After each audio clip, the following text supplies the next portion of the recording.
Do you know the main differences between medical and recreational cannabis? Because this is something that I get asked about a lot, and I've actually looked into it, and a lot of people are giving out the wrong answers. I've had plenty of people ask me on my Twitch streams, is medical weed better than recreational weed? And I live in Florida now. They don't actually have recreational here. They only have medical, but I did used to live in Colorado where they had both medical and recreational cannabis. And they're actually a lot more alike than you think. So if you look into this, one of the first things that you hear about it is, oh, medical cannabis is going to have a lot higher levels of CBD because CBD is the medicinal aspect of cannabis and THC is the recreational aspect if you're just trying to get high. Anyway, that's bullshit. No, not all medical weed has high levels of CBD. All recreational weed has high levels of THC. You can find some in both. While not everywhere is the same, I'm gonna let you in on a little bit of a secret here. The medical and the recreational weed, it's the same weed. In some places, it's literally the same weed off the same plant. Some places they have them separated where, oh, those are our medical ones, these are our recreational ones. But in some places, you're literally getting the same bud from the same plant. So what actually makes it different? Well, the first thing that makes it different is the price. Medical cannabis is a lot cheaper on average. If you're in any state that has medical and recreational weed, the medical weed is so much cheaper. The tax rate on recreational in some places is like 25, 30%. They charge a lot of tax on recreational cannabis. Sure, you gotta pay for your medical card and keep that renewed and whatnot, but if you're buying weed regularly, over time, you're going to save a lot of money if you have a medical card. It's the same weed you're trying to buy. Now you're just able to get it at a cheaper price because you're getting a medical discount. You have your medical card. You went through the system. It's a little bit more. I can't play solid gold. I'm ineligible. Most of you just walk in and show them your ID. It's like buying liquor. Yeah, I'm old enough. Let me have it. Now, the next thing I want to talk about is you ready to meet my friends?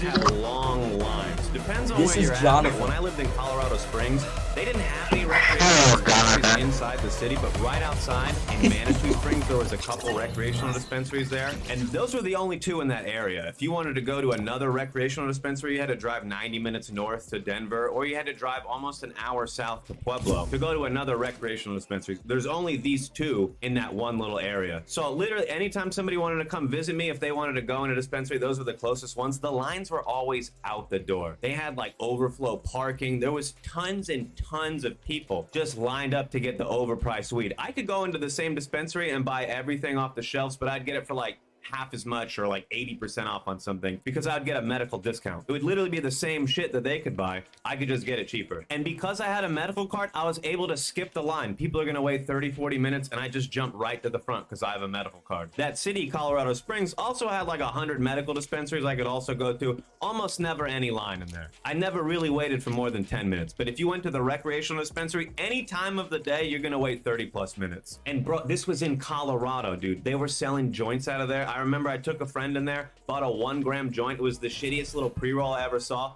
Absolute trash. 25 bucks. So in some of those places where they know they're going to get a lot of people vacationing to come get the recreational weed, they just sling shit out the door. Sometimes the recreational stuff can be the lower quality stuff because they know it's just going to move quicker and the medical patients might be more picky. Could be the same stuff, but they could prioritize the better stuff for the medical patients that they're going to see regularly. Now, another major difference is the options. When you have your medical card in a state that has both medical and recreational, you typically have a lot more options, and those options are better. I mean, if we ignore the fact that sometimes you can buy more with your medical card, some places you can only get so much flour, so many grams of concentrate as a recreational patient. You can usually get more with a medical card, but you can usually get more options and better stuff. One great example is in some recreational states, you can't get edibles over 100 milligrams.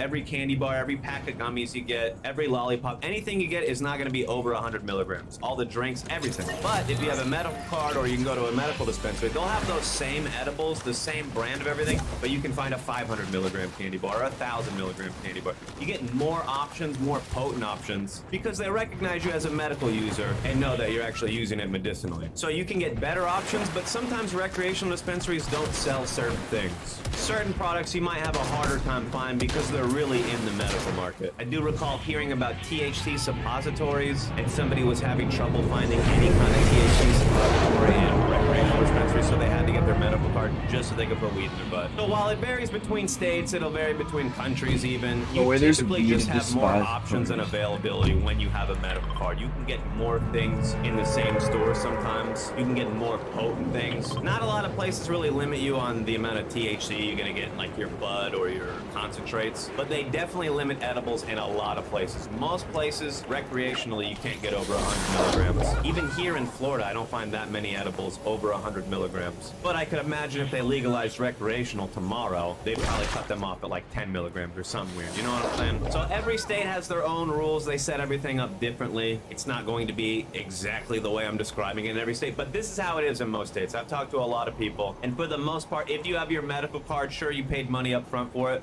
but you're going to be buying your weed. Shit looks like a school picture on their website where they try to mix races to make it look like people get along. You're not competing with a bunch of people on vacation to try to buy your medicine. Probably You're the just able funniest to shit go I've in and ever get what you thought need. of. So for anybody who's watching this, if you live in a state with both recreational and medical, you might save a lot of money in the year just getting your medical card. On just tax alone, I think I recall in Colorado, the medical tax was whatever the state tax was, like 8%, and the rec tax was like 23, 25% or something crazy. So after shopping for weed 3 or 4 times, you could have paid off your medical card because they're like less than $100 over there. Well, I hope this video was informative, and don't forget to check out my Twitch streams. We go live after 9 p.m. for smoke sessions. Get the mom and your dad ready. Come join me over there and link your Amazon Prime so you can give me Jeff Bezos' weed money. And if you want to hear some information on how to get your medical card, check out this video because it's a lot easier than some people think it is.